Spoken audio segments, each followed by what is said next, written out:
Merhabalar, kanalıma hoş geldiniz sevgili dostlar. Bu videoda sizlerle beraber tam da mevsime uygun kapşonlu bir hırka öreceğiz. Bu hırkanın farkı, koltuk altına motif koyarak öreceğim ve birçoğunuz bu kısımda çok takılıyorsunuz. Kol altına motif ekleyerek hırkayı nasıl büyütebiliriz'i burada beraberce görmüş olacağız. Hem de büyük bir beden hırka örüyoruz bu arada. Bunu da belirtmek isterim. Motiflerim, burada kullandığım motiflerim benim Gorgeous motifimin bir tık değişik versiyonu. Bunu ördüğümde YouTube kanalımda sizlerle paylaşmıştım. O videoyu da hemen bu videonun altına link olarak bırakacağım. Ulaşıp siz de bu motifleri benimle birlikte örebilirsiniz. Videoya kısa bir ara. Size katıl butonundan söz etmek istiyorum. 3 ayrı seçeneği mevcut. Şayet arzu ederseniz kendinize uygun olanı seçip bana destek olabilirsiniz. Yarn Art Jeans'in 3 rengini kullandım. Motiflerin yapımında 3 milim tığ ile ördüm. 3 milim tığ ve Yarn Art Jeans 3 renk. Renkleri söylemem gerekirse somon 73, sütlü kahve 71, ten rengi 87. Birleştirirken de kar topu Cotton Love'ın 300K354'ünü kullanıyor olacağım. Ve birleştirirken tığ numaramı 2.75 milime çektim. Daha çok hoşuma gittiği için hani motifi bir tık, sadece bakın arada 0.25 milim var. 3 milimle ördüm, 2.75 ile birleştiriyorum. Çok büyük bir fark da yok aslında. Elinizde böyle çok fazla tığ çeşidiniz yoksa aynı tığla devam edebilirsiniz. Öyleyse ilk olarak bu hırkanın bütünlüğün yapımına geçmeden evvel birleştirme mantığını 4 motif üzerinde sizlere göstermek istiyorum. Başlarken ilk motifin iki kenarını trabzanlarla geçeceğim. Tığımın üstüne ipimi aldım. Motifin köşesine geliyorum. İlk böyle yalancı trabzanımı örüyorum. Daha sonra tığın üstüne yine ipimi alıp yanına bir ikili trabzan daha örüyorum. Sonrasında sırasıyla trabzanlarımın üstüne bir ikili trabzan. Her bir trabzanımın üstüne.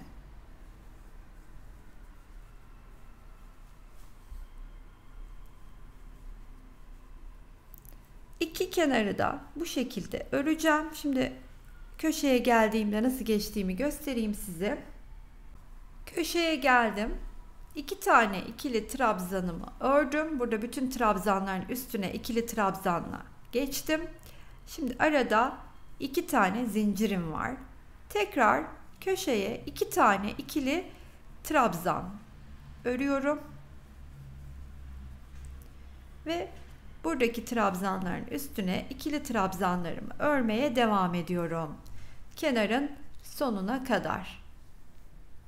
İki kenarını ördüğüm motifimin köşesine geldim. 2 tane ikili trabzanımı ördüm. Şimdi burada 2 tane zincirimi çekiyorum ve sıradaki motifi alıyorum. Sıradaki motifi aldığımda ilk önce her iki motifin de ön yüzü bana bakarken yeni motifin köşesinin içine 2 tane ikili trabzan örüyorum.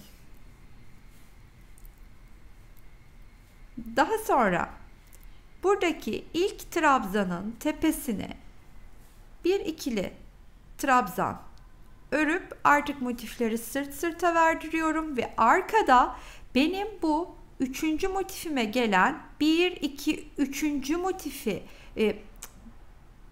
trabzanı buluyorum. Buradaki 3. motif, buradaki 3. motif, yani denk geldiği 3. motifi ve bu şekilde arkadan batıp arasından ilmeğimi geçiriyorum. Tığın üstüne ip alıyorum ve sıradaki trabzanın tepesine batıyorum.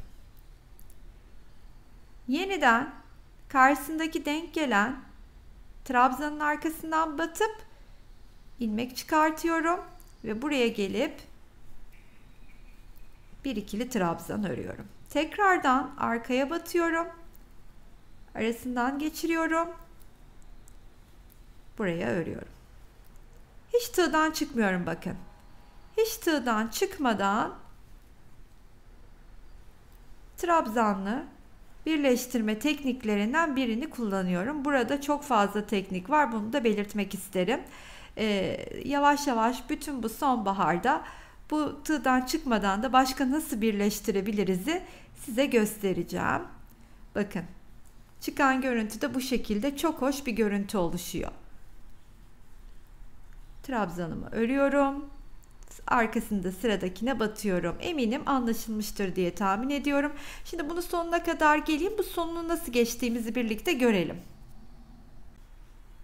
Buradaki son trabzana kadar arkayla böyle birleştirerek geldim. Şimdi artık burada 2 tane ikili trabzan örüyorum. Hiçbir şeyle birleşmeden. Dediğim gibi bununla bunu da birleştirerek de devam edebilirdik ama burada minik bir ayrılık olsun, minik bir çiçek oluşsun istedim ve ondan ötürü birleştirmedim. Dileyenler buradaki 2 taneyi bu 2 tane ile de birleştirebilir. O vakit burada başlarken de ikilileri birleştirerek başlamamız gerekiyordu. Şimdi buraya gelince de şöyle bir zincir çekiyorum ve hemen arkadan şöyle şuradaki köşenin içine şöyle batıyorum arkadan. İlmeğimi de çıkartıp hem buradaki aradan geçiriyorum, bir kilitliyorum. Yani bir zincir çekiyorum, buraya dönüyorum. Ve diğer ikili grubumu örüyorum. Bunu ördükten sonra aynı buradaki trabzanları geçtiğim gibi bu iki kenara da geçeceğim. Sonra dolanacağız böylece. Böylece birleştirmiştik. Şöyle geldim. Şöyle dolandım. Şimdi buraya bu kenarı da geçerken şuradaki ortadaki geçişi nasıl yapacağımızı göstermek istiyorum. Hemen bu köşenin diğer 2 tane grubunu öreceğiz. İkili trabzan ile. Sonrasında bir zincirimi çekiyorum. Hemen buraya geliyorum. Arasından geçirip şöyle kaydırıp burada bir zincir daha çekiyorum. Buraya gelip 2 tane daha örüyorum. İşte buradaki geçişi bu şekilde sağlıyorum. Daha sonra bu sıranın sonuna kadar da trabzan üstüne trabzanlarımı örerek 3 ve 4. motiflerin eklemesine geçelim. 2 motifi birleştirmiş olduk böylelikle. Sırada diğer 3. motifi almakta. 2 tane zincirimi buraya çektim. Sıradaki motifimi alıyorum. Yine motiflerin yüzü bana bakarken yeni motifin içine örmeye başlıyorum. 2 tanesini köşeye ördüm. Birini trabzanın üstüne örüyorum. Ve hemen artık sırt sırta verdirirken arka motifteki 3. trabzanı bulup arkadan batıyorum. Bu aynı biraz evvel size gösterdiğim gibi. Ortaya, köşeye kadar bu şekilde birleşeceğiz.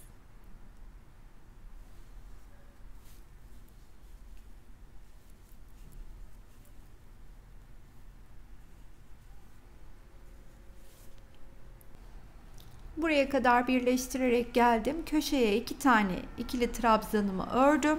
Şimdi burada hemen bir zincir çekiyorum.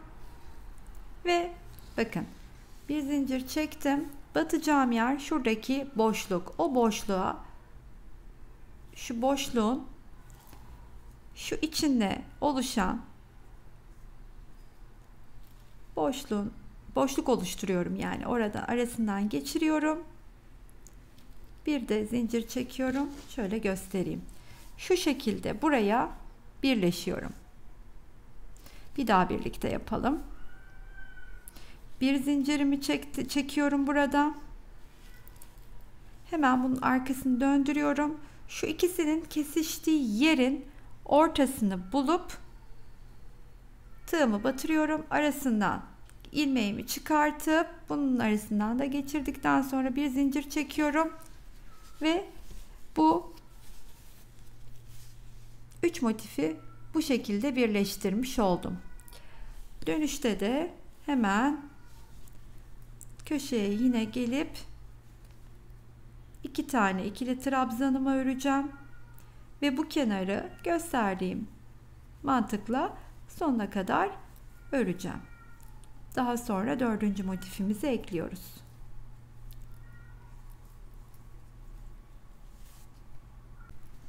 Sıra yeni motifimizde. Köşeye 2 taneyi ördüm. Bir zinciri çektim. Yeni motifi aldığımızda hepsinin yüzü bize bakıyor oluyor. Köşesine 2 taneyi örüyorum. Burası aslında bildiğimiz gibi. Trabzanın üstüne de trabzanımı örüp hemen arkadan karşısına denk gelen trabzanla başlıyorum. Ortaya kadar aynı gösterdiğim yöntemle karşılıklı iki kenarı birleştiriyorum.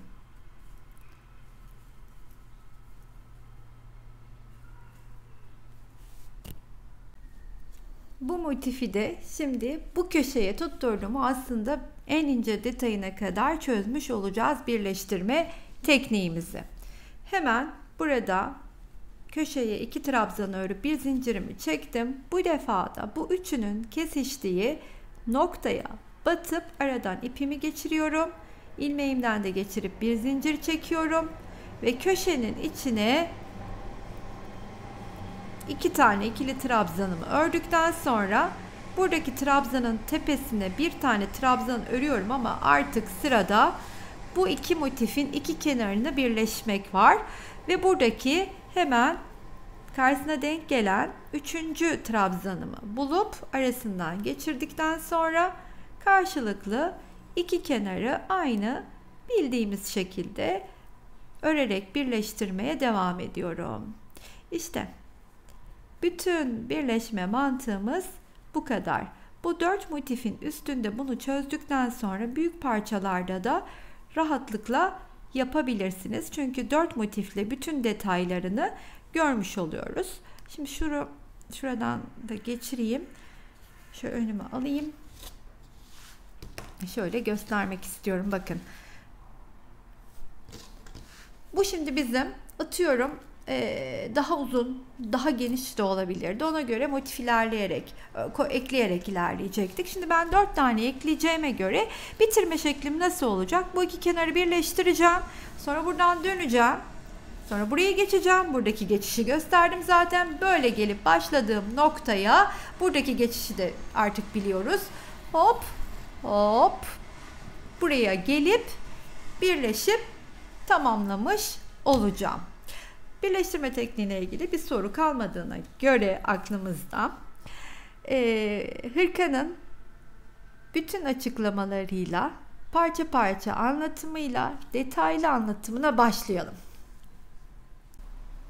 Şu şekilde örmüş olduğumuz motiflerimizden 92 tane hırka hazırlayacağız. Benim üzerimde görmüş olduğunuz uzunluk ve kapşonlu balon kol bir hırka için. Şimdi bu motiflerimizin birleştirme kenarı olmaksızın kaç santim olduğunu hemen size söylemek istiyorum. Gördüğünüz üzere benim motiflerim birleştirme kenarı olmaksızın 11 santim. 92 tane 11 santimlik motifi hazırlıyorum. Hırka büyük beden içindir. Bunun altını çiziyorum. Tabii ki salaş giymek isteyen 36 bedende giyebilir. Benim üstümde gördüğünüz gibi duracaktır ama hırka 46-48 bedene kadar çok rahatlıkla uyum sağlayacaktır. Bunu da belirtmek isterim. Şimdi bu 92 tane motifimizin 10 çarpı 4 tanesini şu şekilde olmak üzere şimdi size göstereceğim ama ondan evvel bir de birleştirme kenarıyla beraber motifin kaç santim geldiğini göstermek istiyorum. 13 santimde birleştirme kenarıyla birlikte oluyor gördüğünüz gibi. Şimdi şu şekilde bakınız. Boyu 4, eni biraz daha açayım. Eni 10 adet olmak üzere upuzun bir parçayı bu şekilde ördüm. Bunu önüme doğru böyle alacağım ve hemen katlayacağım. Katlarken de alt bedenin formunu vermiş oluyorum. Şöyle bakın. Şu iki motifi öne alırken şu ortadakini şu şekilde katlayacağım. Onu çünkü kol altına bırakacağım. Aynı şekilde burada iki taneyi alırken yine kol altına şu şekilde motifimi bırakıyorum. Biraz daha şöyle açtığımda daha rahat göreceksiniz. Şöyle yapayım. Evet efendim. Şöylece. Şimdi bu parça kol altında kalacak. Bu motifi yarım önden, yarım arkadan olmak üzere kol parçasındaki motiflere yedireceğiz birlikte. 92 tane motifin 40 tanesini 4x10 olarak bu şekilde hazırlayıp geldiğinizde, bu şekilde de önünüze koyduğunuzda artı 10 eksi 10 ile motifin adetine değişiklik yapar, boyunu uzatır ya da kısaltabilirsiniz. Artı 10 eksi 10. Daha uzatmak istiyorsanız tabii ki fazla öreceksiniz. Şimdi ilk olarak şuradaki 1, 2, 3, 4 bu kol altına gelen motiflerde arkanın parçasını yerleştireceğim. Ben onu şu şekilde örüp geldim. Bakınız hemen.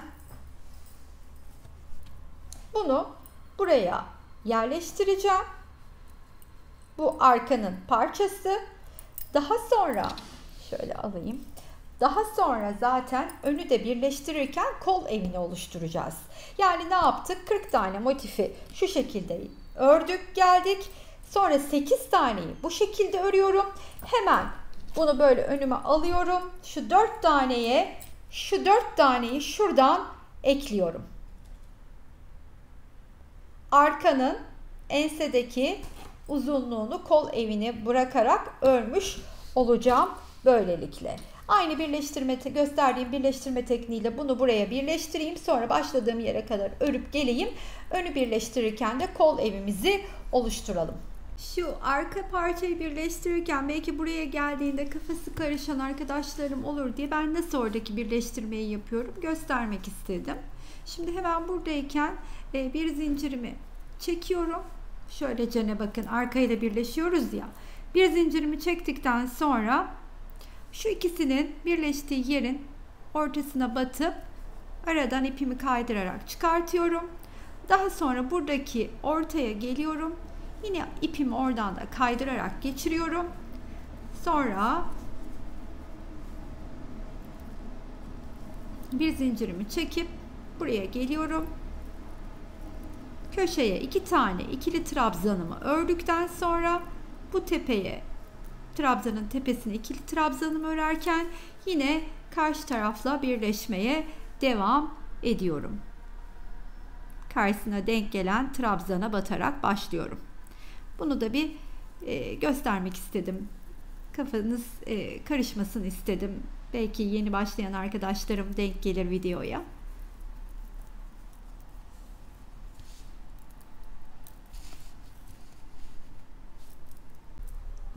Arkanın 8 parçasını gördüğünüz gibi yerleştirdik.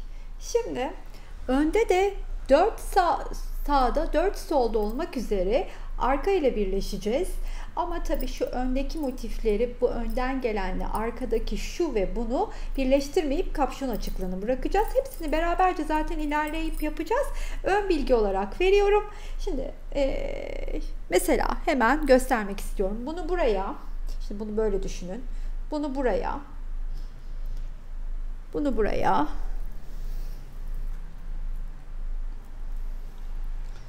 böyle ve böyle birleştirdiğimizi düşünün. Şöylece şu üstle birleşmeyecek, üstleri. Üst hariç buradan gelip böylece birleştireceğiz. Bunun için de parçayı önüme ters çevireceğim.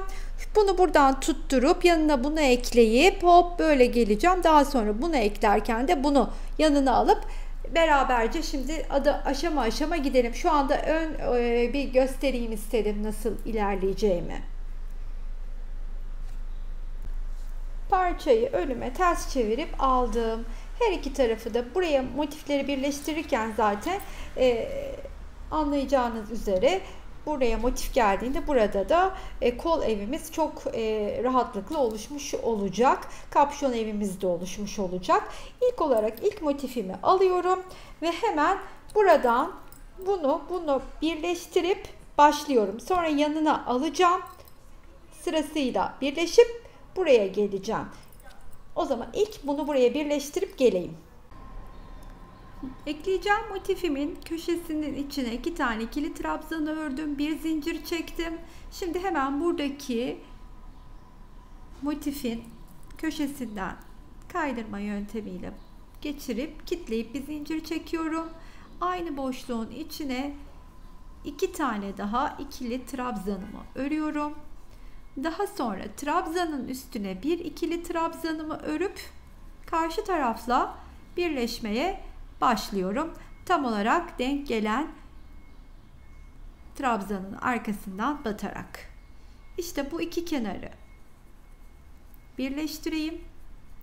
Daha sonra bu kenarı bununla birleştirip burayı da geçip diğer motif için geleyim. Bu motifi ekledikten sonra sırada şimdi bunu buraya alacağım.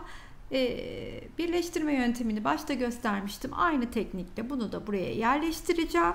Sonra böylece dolaşıp buraya kadar geleceğim.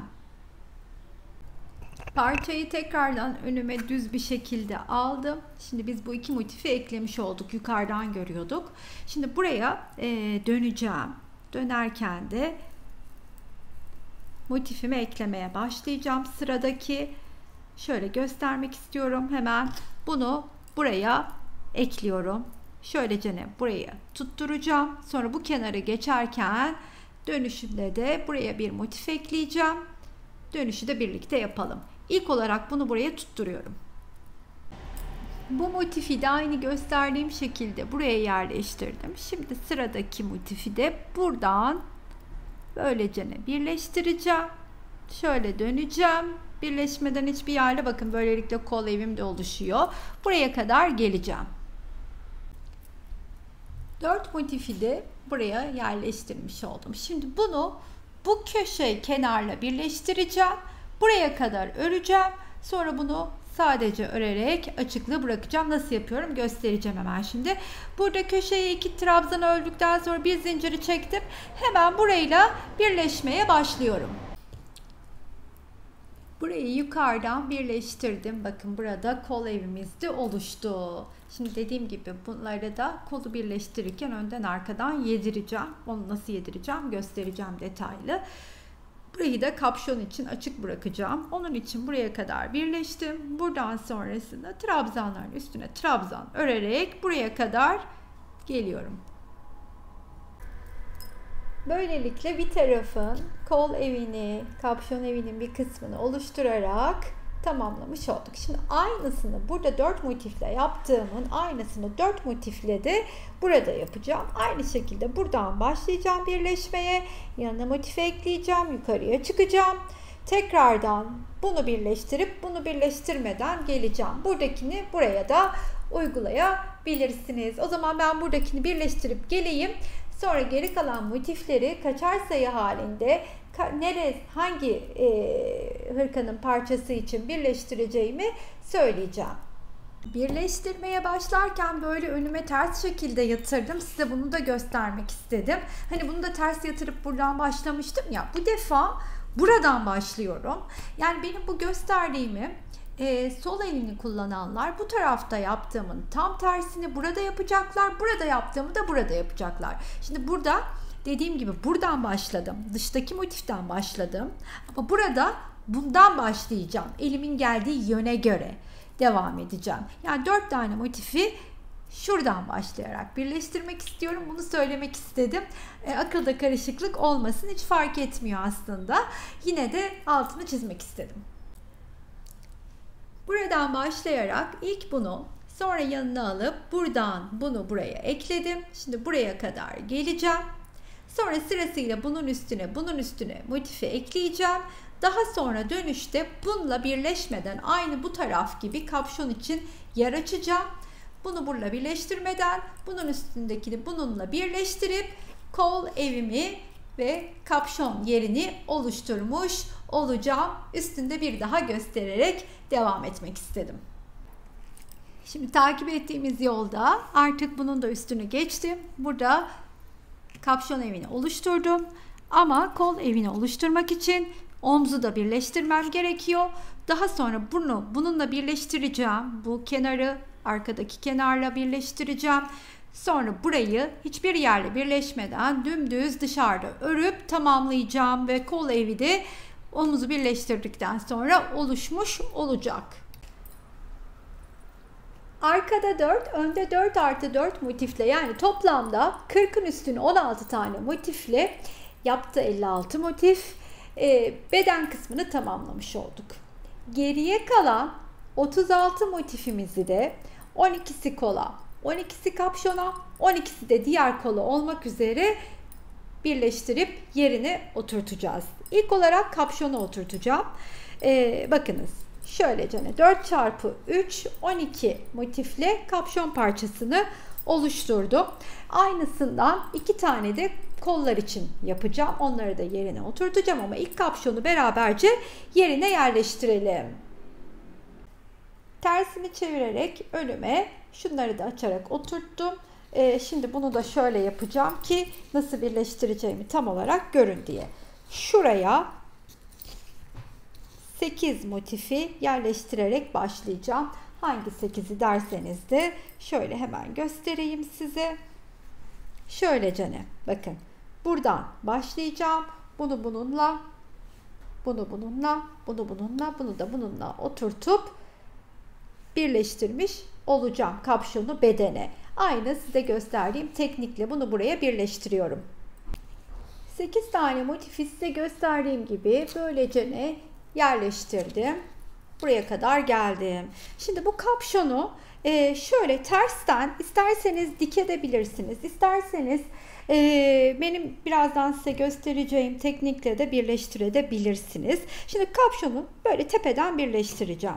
Eğer ben kapşon sivri böyle ön kısmı böyle dursun, hani arkası böyle sivri dursun istemiyorum diyorsanız şayet burada bir tane motifinizi fazladan alıp bunu buraya bu şekilde yedirebilirsiniz. Bunun yapımı YouTube kanalımda mevcut. Dilerseniz oraya da bakarak kapşon yapımı videolarında şuna bakın. Şuraya oturtuyorsunuz. Bunu buraya bakın. Böylece buraya. Şu iki kenarı da bu iki kenara yediriyorsunuz.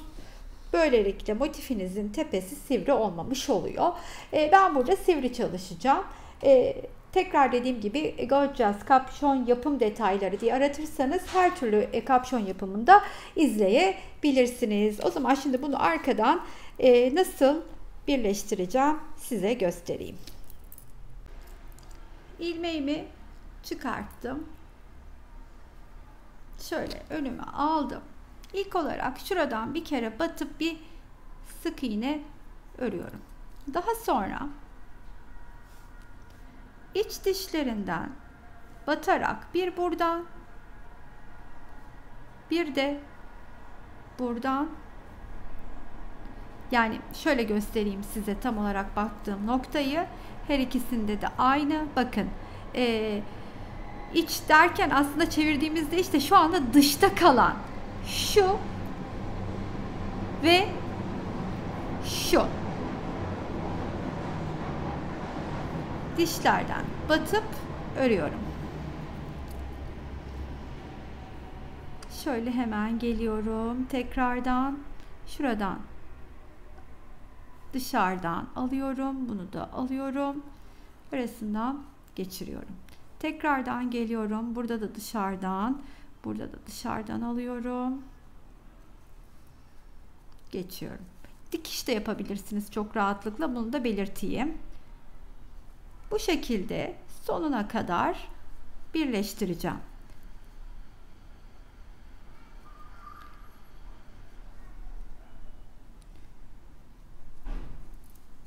Şu ortaya kadar geleyim. Oradaki geçişi nasıl yapacağız göstereyim. Tam ortadaki geçişe geldiğimde de şimdi yine buradan batıyorum. Sonra bir de buradan.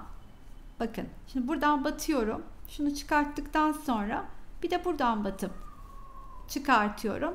Şöyle örüyorum. Tekrardan buraya geliyorum. Buradan batıp çıkartıyorum. Buradan da batıp çıkartıp arasından kaydırıp geçiriyorum. Ve tekrardan dış ilmeklerden alıp birleştirmeye bu şekilde devam ediyorum. Bu iki motifin karşılıklı iki kenarında. Böylelikle artık kapşonumuzun formunu da vermiş olacağız.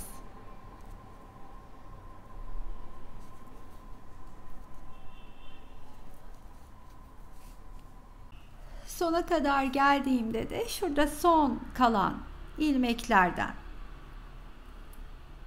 alıyorum.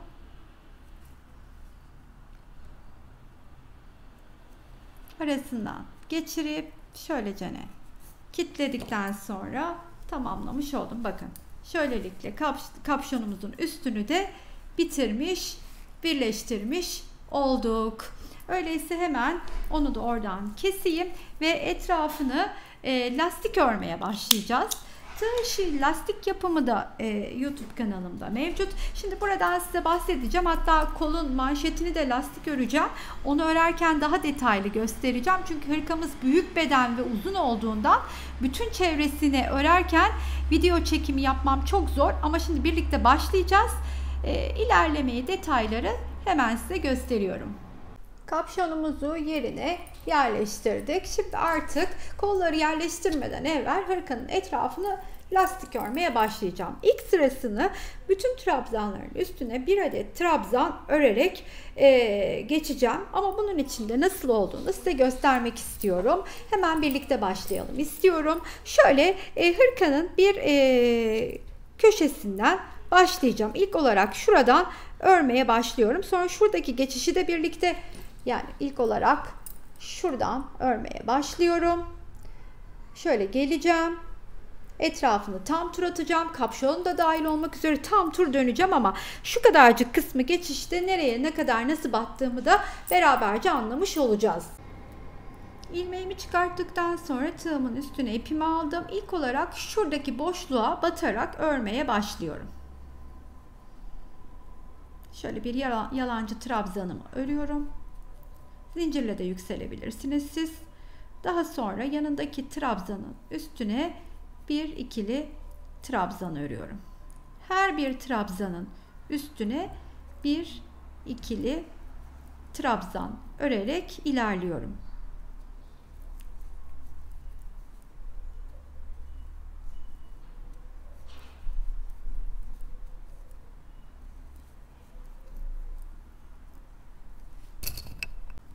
Şuraya kadar geldim. Burada da geçişlerde buradaki köşeye bir tane, sonra buradaki köşeye de bir tane örüyorum. Daha sonra şu özür dilerim. Buraya kadar geldim. Buradaki geçişlerde buradaki köşeye bir tane, sonra ikisinin birleştiği yere bir tane, daha sonra da buradaki köşeye de bir tane örüyorum ve trabzanların üstüne birer tane ikili trabzanlarımı örmeye devam ediyorum. Şu dönüşteki köşeye kadar.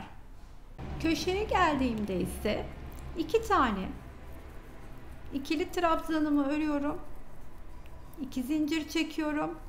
Yeniden iki tane ikili trabzan örüp şuraya kadar gösterdiğim bütün mantıkla tüm hırkanın etrafını dolanıyorum. Lastik örmeyi eminim birçoğunuz biliyorsunuzdur. Bilmeyen dostlarım varsa eğer tığ işi lastik yapımı videomu izleyebilirler. Kol ağzının etrafını geçerken de size detaylıca göstereceğim lastiği nasıl yaptığımı. Ben şimdi bu etrafının lastiğini tamamlayayım. Sonra kolu, hatta birini de belki yerine yerleştiririm. Onun üstünde göstererek de diğer kolu beraberce yerine oturturuz. İlk turu hırkanın etrafında her yeri trabzanlarla örerek şöylecene bakın tamamladım. Tabii ki bu tam tur olduğu için kapşonun etrafı da dahil. Şimdi ikinci sıraya nasıl başlıyorum hemen göstereyim. Size ikinci sırada üste geçişimi de göstereyim. Tam olarak şimdi şuradayım. Bir hemen yaklaşalım. Tam olarak şuradayım. İlk sırayı tamamladığım yerdeyim. İlk ördüğüm trabzanın tepesine batıyorum.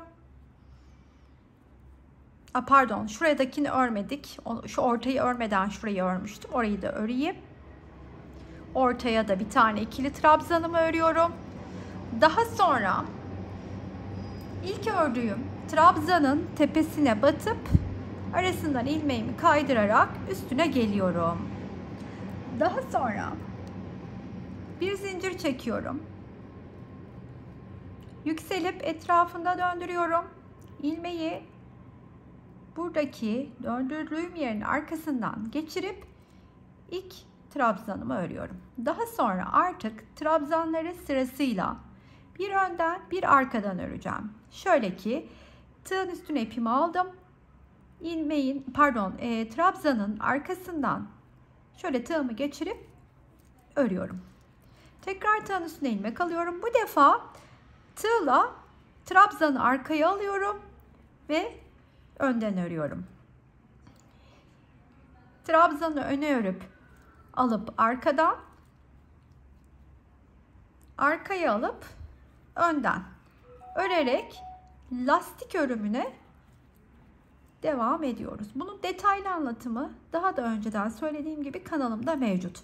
Tığ işi lastik yaptığınızda, çok yazdığınızda çok daha detaylı anlatımını bulabilirsiniz. Bu şekilde devam edeceğim. Şu köşeyi nasıl geçtiğimi de beraberce görelim.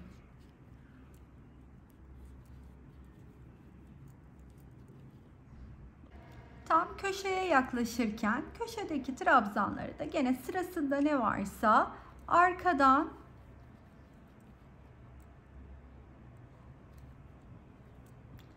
önden örüyorum. Köşeye gelip içine 2 tane ikili trabzan, 2 zincir, 2 tane ikili trabzan ve kaldığım yerden ön ve arka örerek devam ediyorum lastiğe. Ben bu sırayı ikinci sıram, üçüncüyü de örüp tamamlayacağım. Sonra kolların yapımına beraberce geçeriz. Hırkamın etrafını söz ettiğim gibi 3 sırada geçtim lastik sırasını. Sonra kolu yerine yerleştirdim. Bakın tam olarak kol altını nasıl yedirdiğim aslında şurada gözüküyor. Önlü ve arkalı şu kol motiflerini. Şimdi ben onu birazcık önüme yaklaştırıp size daha da yakından göstereceğim. Kolu şöylece yerleştirirken alttaki motifin bir kısmını buradakine, bir kısmını da arkadakine yediriyoruz. Hemen kol parçasını aldığımda zaten çok daha iyi anlayacaksınız. Şimdi bunu önüme alıyorum. Buraya 8 tane 4 bitişli, motifli, bakın nerede kol motifi? Şimdi şuraya kadar ördüm. Bakın. Buradan 4 çarpı 3 12 tane motifli parçayı şu şekilde birleştirdim ya. İki tarafım açıktı normalde. Buraya kadar gelir. Tam kol evine, kol altına motif koymamışsam şuradan birleştirirdim. Bunu bu defa yarısına kadar örüyorum.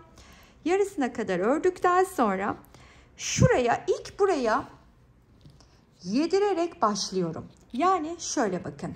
Bu parçayı alıyorum. Şöyle elinize doğru gelen kısmına göre şu kol altı kısmını önünüze alıp yatırıyorsunuz. Yeri hemen çıkıyor. Bakınız. Görüyor musunuz şimdi? Şu kısım. Yani bunu buraya yedireceğim. Böyle dolanacağım, geleceğim. Daha sonra hemen şöyle biraz daha açayım kadrajı. Bunu böyle katlıyorum ya. Bu arkadaki iki motifi buna yedirirken buradaki kalan kısmı da bu yandan yedirip devam edeceğim. Şimdi hepsini aşama aşama birlikte yapıyoruz. Çok daha net anlayacaksınız. Şimdi bunu birleştirme yerine göre önüme yatırdım. Bakın kol evi benim gayet net bir şekilde önümde duruyor. Şimdi bunun da yarısını, tam yarısına kadar örüyorum. Çünkü bir yarı kısmı buradan bununla birleşirken diğer kısmında da diğer yarıya öbür motifi birleştiriyor olacağız. Şimdi tekrardan şunu belirtmek istiyorum. Böyle 12 tane motifimizi birleştirirken geldik, böyle birleştik, böyle geldik ya, bir tarafımız açık, diğer tarafımız da açık kalıyordu. Bu motifi de en son eklediğimde yarısına kadar ördüm. Aklınızda bulunsun. Ve tam olarak bunu da ikiye katlayıp ortasını bulduğumda zaten şu ortadaki şeyin, üçlü grubun üstündeki ilk trabzana batarak birleşmeye başlıyorum. Şimdi yakınlaşalım biraz. Birleşme tekniğimiz aynı, biliyorsunuz. Tekrardan buraya geldim. Ortadakini buldum. Arkadan hemen ilmeğimi geçirip kaydırma yöntemiyle buraya kadar geldim. Sırasıyla şimdi karşılıklı her bir trabzanı ördükçe karşısındaki denk gelen trabzanın içine batıp ilk olarak bu yarım kısmını motifin yediriyorum. Sonra da diğer motifleri kol evine yerleştirmeye başlayacağım. Sanırım bu kısım anlaşılmıştır. Şimdi şu ortaya kadar aynı bu şekilde burayı birleştirerek geleyim. Buraya kadar geldim. Şimdi burada da artık köşemi örüyorum.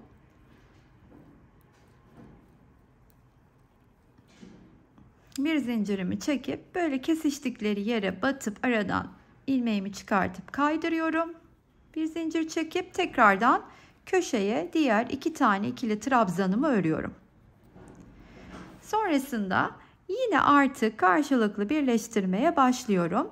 Nasıl mı? İşte şimdi şuradan hemen karşısına denk gelen trabzanı buldum. Arasından geçirdim.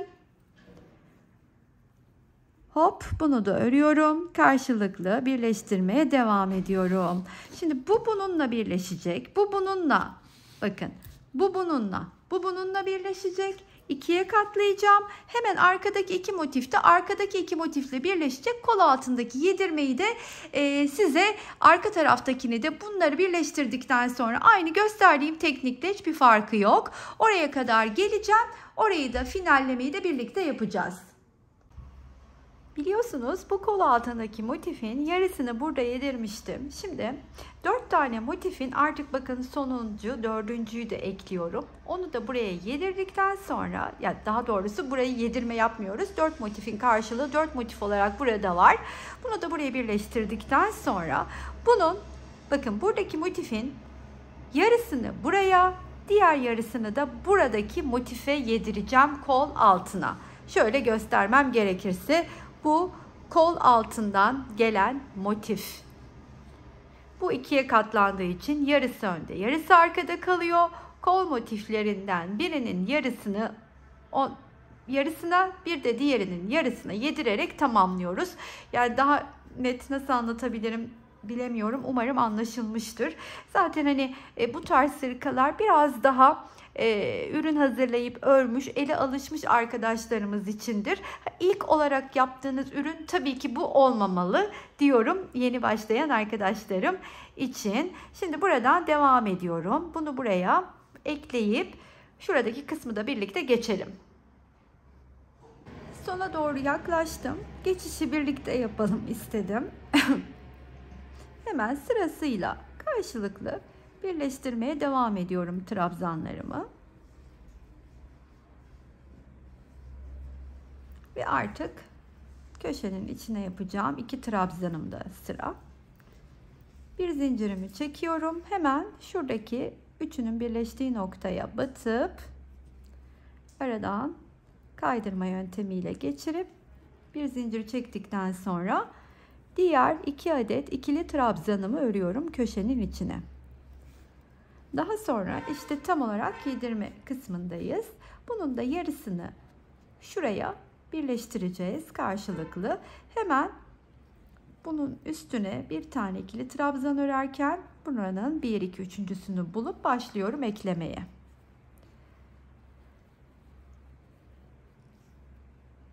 Sonuna kadar, şuraya kadar geleyim. Şuradaki geçişte beraber yapalım.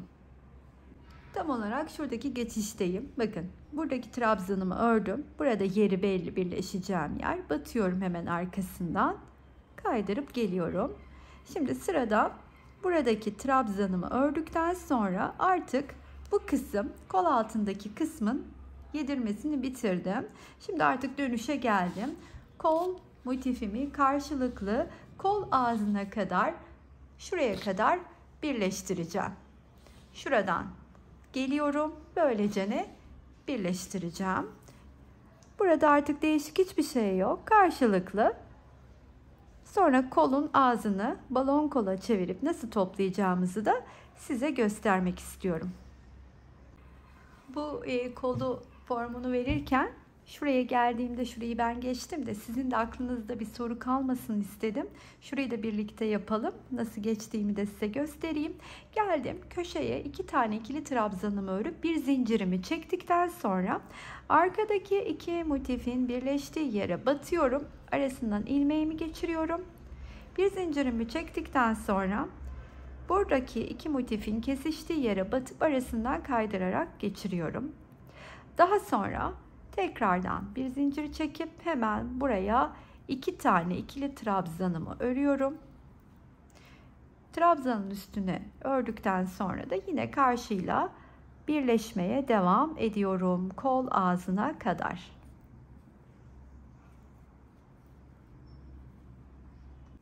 Kol ağzına burada yaklaştım, geldim. Şimdi burayı nasıl birleştirip devam edeceğim göstermek istiyorum. 2 tane ikili trabzanımı köşeye ördüm. Bir zincir çektim. Yandaki boşluğun içinden batıp kaydırmayla ipi alıyorum. Bir zincir çekiyorum ve hemen buradaki trabzanın tepesine batıp geliyorum. Ve bir zincir çektikten sonra aynı boşluğun içine, aynı trabzanın içine batıp bir sık iğne örer gibi yapıp çıkıyorum yukarıya. Hemen yanındaki trabzana geliyorum. Bir ilmek çıkartıyorum. Üçünü bir örüyorum. Yeniden yandaki trabzana geliyorum. Sık iğne örer gibi çıkartıyorum. Daha sonra yanındakine geliyorum. Yine çıkartıyorum ve 3 ilmek birlikte örüyorum. Bu şekilde bütün hırkanın kollarının ağzını topluyorum. Diğer kolu da göstereceğim şimdi size yapılmışı. Hemen şuradan alayım, bakınız. Bunu dilediğiniz uzunluğa kadar da örebilirsiniz. Ben 7 sıra olarak ördüm. Bu şekilde topladım kolu. Biraz daha devam edelim. Şimdi batıyorum, ilmeği çıkartıyorum. Yanındakine batıyorum, ilmeği çıkartıyorum. Üçünü bir topluyorum. Şuraya kadar geleyim. Buraya geldiğimde ise şimdi köşeye batıyorum, çıkartıyorum buraya. Diğer köşeye geliyorum. Yine batıp ilmek çıkartıp üçünü bir topluyorum ve aynen diğer tarafta yaptığımızın devamını burada da örerek bütün kol ağzını tamamlıyoruz. O zaman tamamlayayım, geleyim. Bir üst sıraya birlikte çıkalım.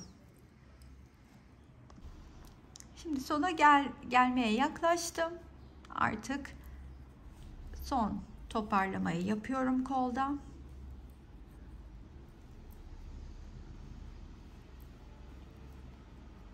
İlk yaptığımın tepesine geliyorum kaydırarak ve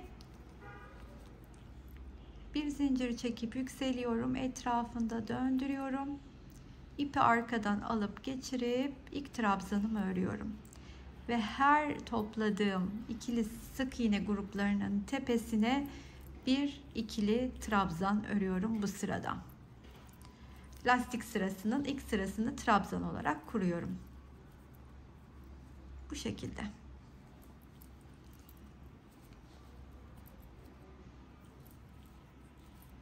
İlk sırayı tamamlayayım, ikinci sıraya geçelim. İlk trabzan sırasını da tamamlayınca buradaki ilk ördüğüm yine trabzanın tepesine batarak aradan kaydırarak üstüne geliyorum. Yeniden sahte trabzanımı örüyorum ve bu sıradan sonra artık trabzanlarımı şu şekilde etrafında yaptığım gibi bir önden bir arkadan örüyorum. Bir önden bir arkaya alıp tığla trabzanı bir öne alıyorum. Sırasıyla bir de arkaya alıyorum. İşte bu sırayı da bu şekilde tamamlayayım. İkinci sıraya şimdi sıra geldi. Oraya birlikte geçeceğiz. Bunun için buradaki ilk ördüğümüz trabzanın tepesine yine batarak kaydırıyoruz ipimizi. Yine aynı yalancı trabzan onun tepesine de örüyorum. Daha sonra bir önden bir arkadan. Artık trabzanlar bana neyi nasıl örmem gerektiğini zaten gösteriyor. Öndekini önden, arkadakini arkadan örerek bütün kol çevresini istediğim uzunluğa kadar tamamlıyorum. Diğer kolu 7 sırada tamamladım ve benim hoşuma gitti. Üstümdeki duruşu da hoşuma gitti. Bakın şöyle şu kadar uzunlukta oldu. 1, 2, 3, 4, 5, 6, 7 sırada tamamlandı. Çok da güzel oldu. Şimdi sıra bunda. Evet efendim, en sevdiğimiz kısım finale geldik. Elimde metremle geldim. Şimdi bu hırkamın tam olarak size enini ölçü olarak vermem gerekirse 62 santim oldu. Bakın şöyle uzunluğumuz. Şuradan şuraya 62 santim. Motiflerimiz zaten birleşmesiyle ayrı. Hani sadece motifin ölçüsünü vermiştim. Bu hırka çok rahatlıkla 52 bedene, hatta etrafını 1-2 sıra geçerek 54 bedene kadar o kadar rahat olur ki, ama salaş giymeyi seven küçük bedenlere de çok güzel olur. Hırkayı küçültmek isteyenler, küçük beden çalışmak isteyenler yapacağı çok belli. Kol altındaki motifleri koymayarak standart yapmış olduğum diğer hırkalarım gibi birleştirmeleri yeterli olacak. Kapşonlu hırka yapımı videolarım zaten kanalda mevcut. Şimdi hırka boyuna gelecek olursam da şöyle söyleyeyim, 76 santimde hırkamın boyu. Bunları da bilgi olarak bıraktıktan sonra 3 adet açmış olduğum zemin renginden, üçüncüsünden elimde artan bu oldu. Ana renklerin her birinden ise yani ana rengimiz zemin rengi 2,5 adet diyebilirim. Üçüncüden artan bu. Ara renklerimden ise her birinden, biliyorsunuz 3 tane rengim var. Her birinden 4. paketi açtım ama kullanmadım. Çok az kullandım. Öyle söyleyeyim size. Siz de ona göre değerlendirin. Tabii ki şunu bitirdim. Somon rengini fazla kullandığım için o fazla gitti. Siz kendi renklerinize göre bunu ayarlayabilirsiniz. Umarım anlaşılır ve yapılabilir bir video olmuştur sizler için. Beğenmişsinizdir. Şayet beğendinizse o güzel kalbinizi benden esirgemezseniz beni mutlu edersiniz. Yorum ve beğeni yapmayı lütfen unutmayın. Çok kıymetliler benim için. Hala abone değilseniz abone olmayı da unutmayınız efendim. Buraya kadar izleyen herkese çok ama çok teşekkür ediyorum. Sıradaki videolarda görüşmek üzere. Hoşça kalın arkadaşlar.